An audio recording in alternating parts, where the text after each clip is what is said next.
First thing I'm gonna do is try to peel the peaches. An easy way to do that is to score the bottom of your peach with an X, like that, on each one. I'm gonna put it in some boiling water for 30 seconds and then quickly drop it into a bowl of ice water, and then they'll be easy to peel. My water's boiling, so I'm gonna take my peach and put it in here. Just leave it in the water for 30 seconds.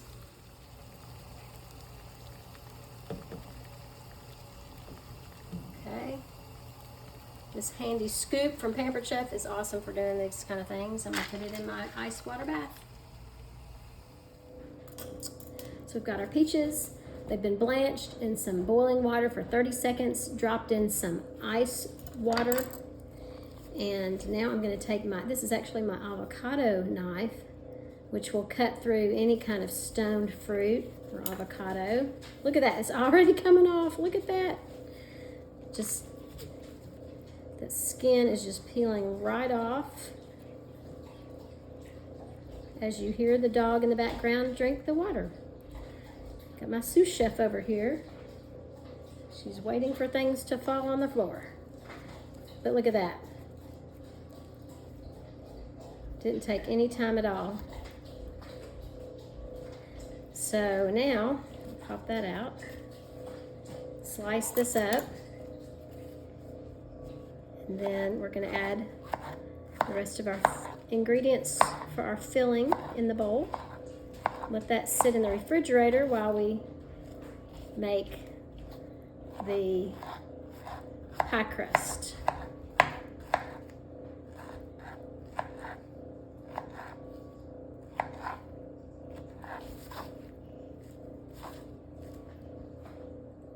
So we've got all of our peaches all sliced. Now I'm gonna add some sugar,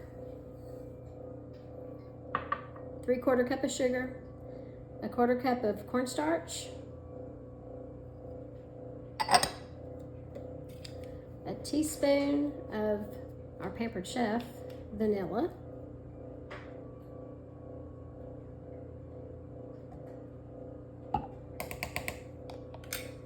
and to add a little bit of extra different flavor, we're going to do 1/4 teaspoon of almond extract.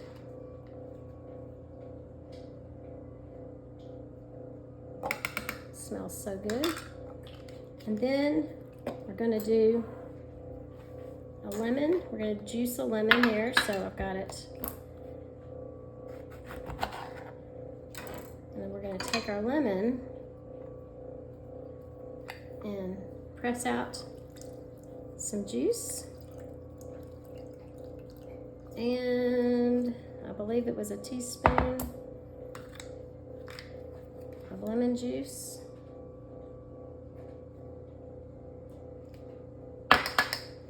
And now we're going to mix this all up and then let it sit in the fridge until we get the rest of our pie crust together and done. So I'm going to stir this up and put it in there. Let it chill a little bit. Well, I didn't finish my pie last night. I got the filling made and I let it sit in the fridge overnight. But today I'm finishing it up with the pie crust. So I'm using a sourdough pie crust, and this uses the sourdough starter instead of water as your liquid in the ingredients. So if you don't have a sourdough starter and you're not a sourdough fan, that's okay.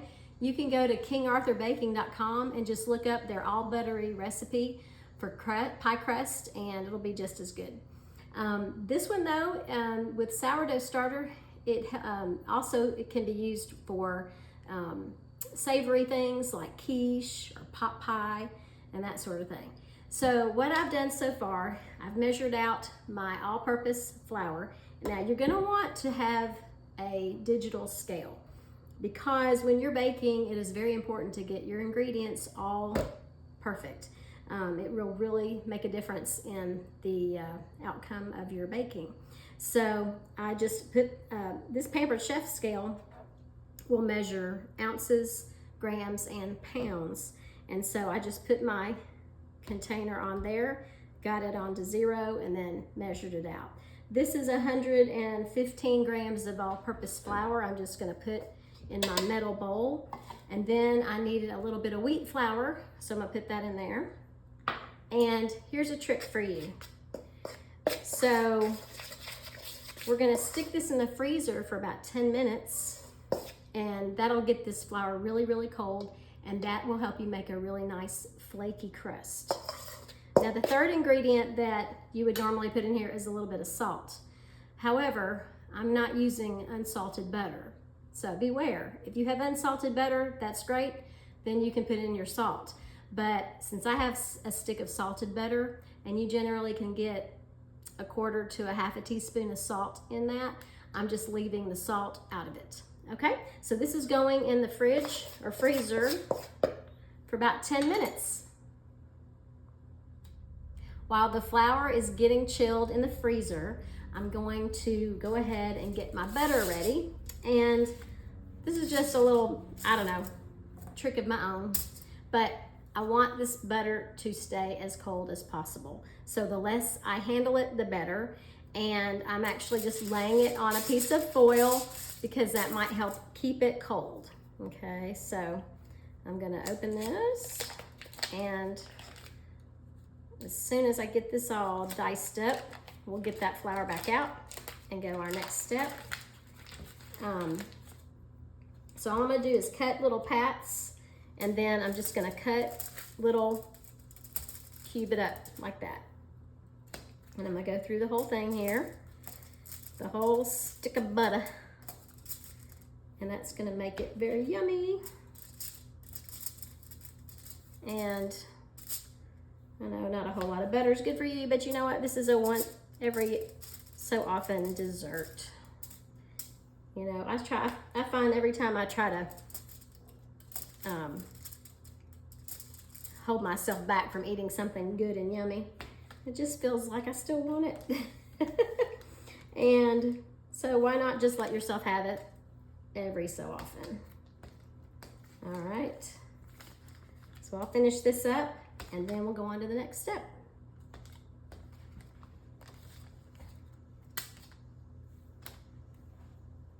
It's been 10 minutes now, and the flour is nice and chilled. And now I'm going to take this cubed up butter and just put it into the flour like this. And then we're gonna take a pastry blender and get it all incorporated. And it'll be it'll kind of look, how do you say? It'll just be little pebbly kind of looking. And so we're just gonna mix this up, and then we'll go to the next step. It's gonna kind of stick to your pastry blender. You can use a fork, you can use, you know, anything, a knife, anything that'll help you just kind of cut that butter up. See, let me show you how it's going. Can you see that? So I'm just trying to get the butter mixed in with the flour. And this is why it needs to stay cold. And if you can use a metal bowl, that really helps to keep everything really cold while you're working with it.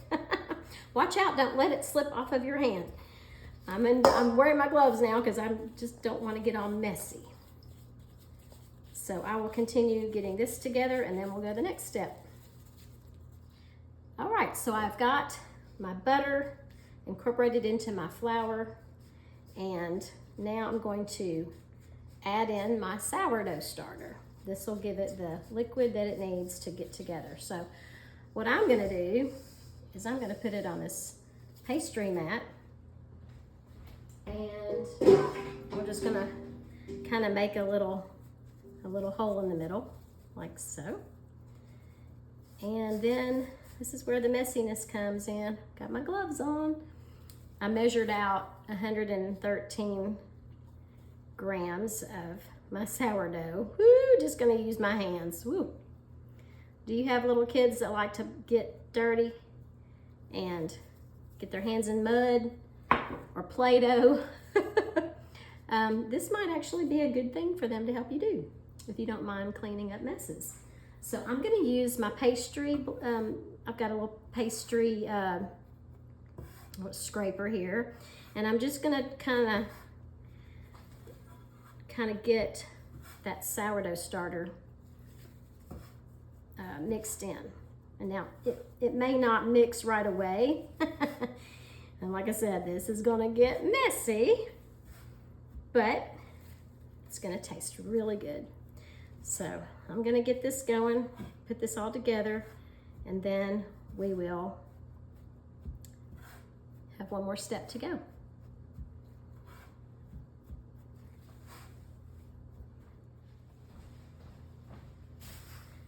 So now I've got the dough almost all completely mixed together. We're just taking it a little bit, folding it, pressing it down, just kind of getting that sourdough starter.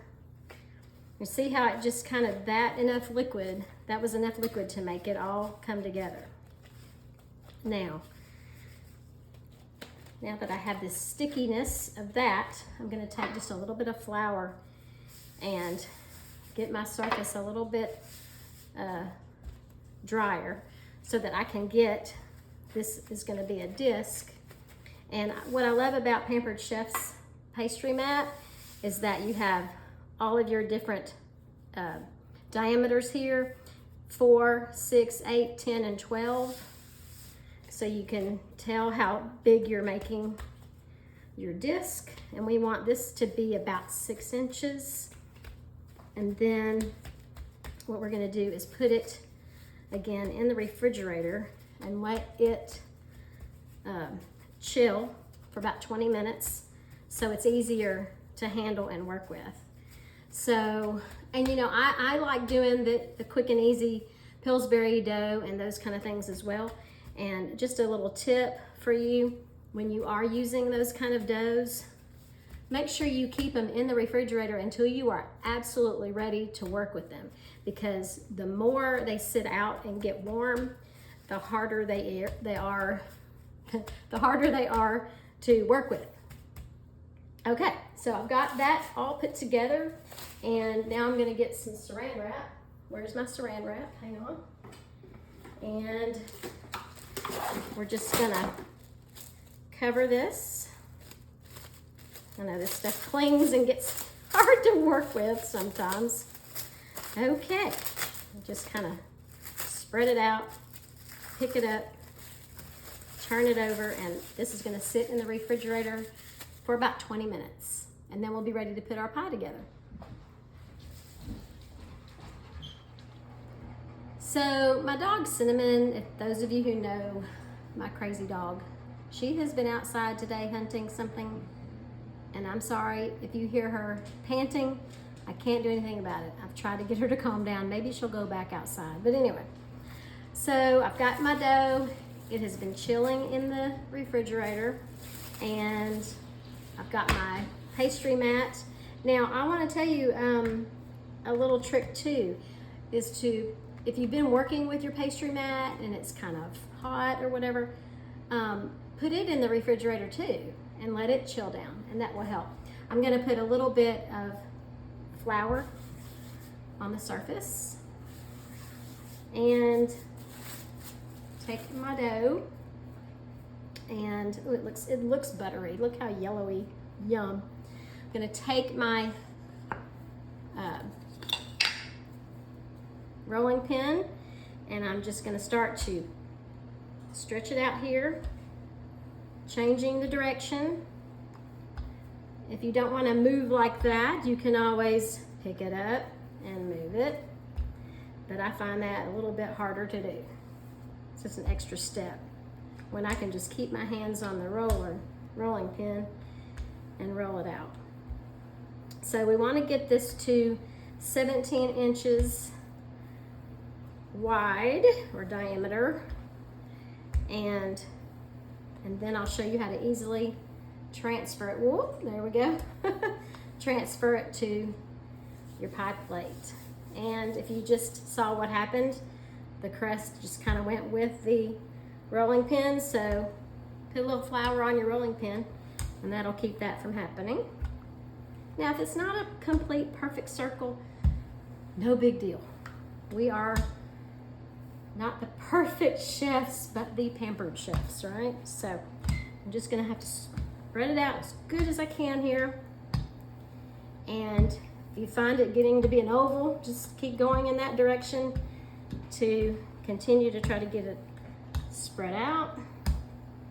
And then, now I made 2 of these crusts, one for the bottom and one for the top. I didn't bore you with both of those, but I did repeat that process. So I have 2.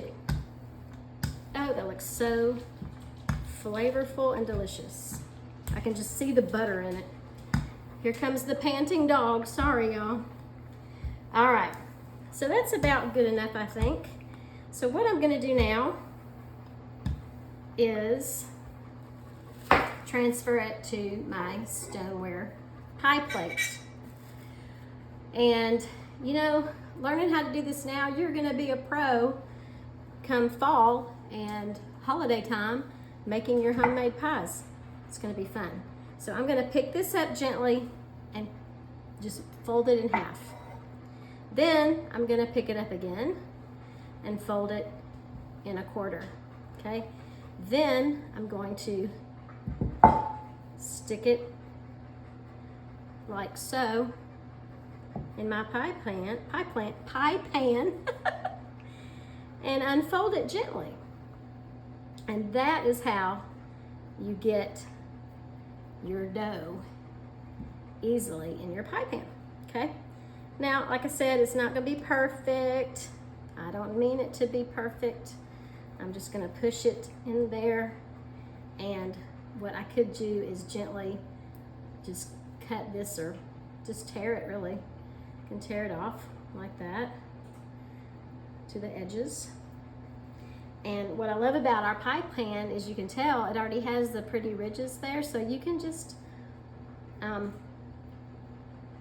make it kind of wave like that. Hey, Cinnamon. The other thing you can do is you can, let me think if I remember how to do this. If you put your hands here and can just pick up to, put your hands in the divots of the crinkled part of the pan, and that'll help you shape this up. Does that make sense? So I'm just kind of, like I said, it's not doesn't have to be perfect. It's going to taste good either way. So now we're about ready to put our filling in here, and then we'll cover it with the top too. Now, okay, yummy. You know what? Just discard that. I'm almost done. So we've got our dough on the bottom, perfect and ready to go. I'm gonna take my peach filler and let me dry this off. I'm going to, actually I could probably just pour it, but I'm just gonna spoon it in here. I probably don't want that as much liquid, but this did sit overnight, so that's good and bad. I guess it could have got more liquidy, all the juices. It does have cornstarch in it, so that would be a thickener. Now let's just go with it. We'll see. So we're gonna start this pie on 425, and we're gonna let it cook for 20 minutes on 425, and then we're gonna bring it down to 350 for another 45 minutes to an hour. Okay, so I'm gonna take my other disc that I made and get a little more flour on here to make this easy to work with. Okay, and I don't have to go as far out as I did with the other one. I'm gonna move this over there just a little bit. We're just gonna kind of get this flattened out. I'm gonna move it down a little bit. And of course the dog's gonna bark because Andy just got home. And this is why recording sometimes is hard. All right, so we're just gonna keep going with this until it gets a little bit flatter. And now, when you're using cornstarch as your thickening agent, you're gonna want to be sure to don't pull it out of the oven until you see bubbliness around. Whoop, there we go with that again. To make sure it's just bubbling up before you take it out of the oven. That will be a good indication that you have cooked it all the way through, because you don't want the cornstarch to not get completely cooked, because then you might have a little cornstarch flavor in your pie. Okay, so now what I'm gonna do, before I take this and put it on the top of my pie, and I think that's plenty big, I'm gonna make some cute little cutouts with my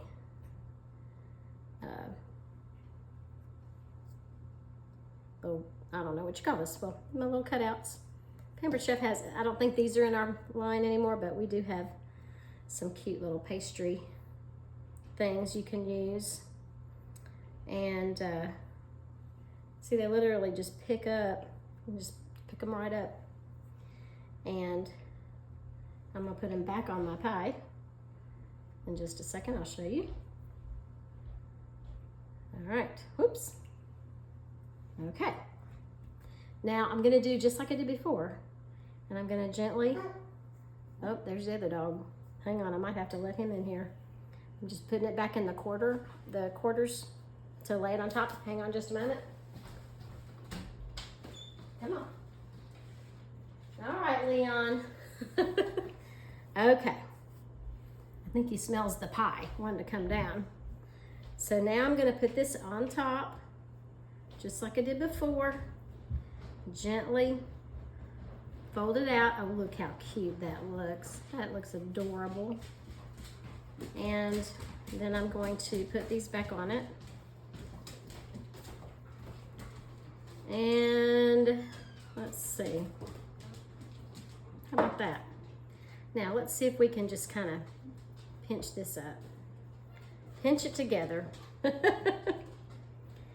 All right. Oh, see, it's going to come out in my holes there. Hang on, I'm going to do something really quick. If you don't have kitchen shears, you need the Pampered Chef kitchen shears.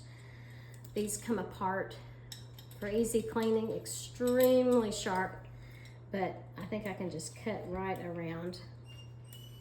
And now the other dog's gonna whine. Leon, I don't know where Andy went, but Leon wants to be with him, and I'm not gonna bother with that, and I'm not gonna worry about it. Okay, here we go.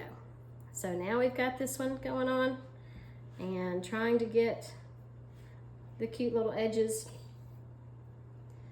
I may or may not get it right,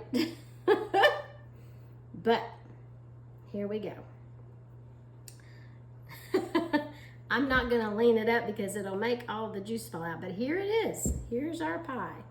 So you're also gonna want to put some sort of dripping pan underneath it, just to keep it from getting all the way down into the bottom of your oven if it starts to leak. And so here we go. In the oven it goes. We'll see what happens. Here's the end result.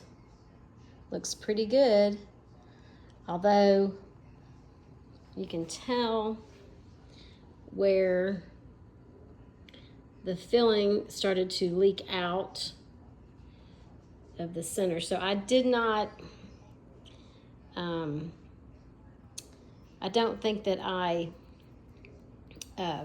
sealed up the bottom crust and the top layer well enough, but I think it did okay.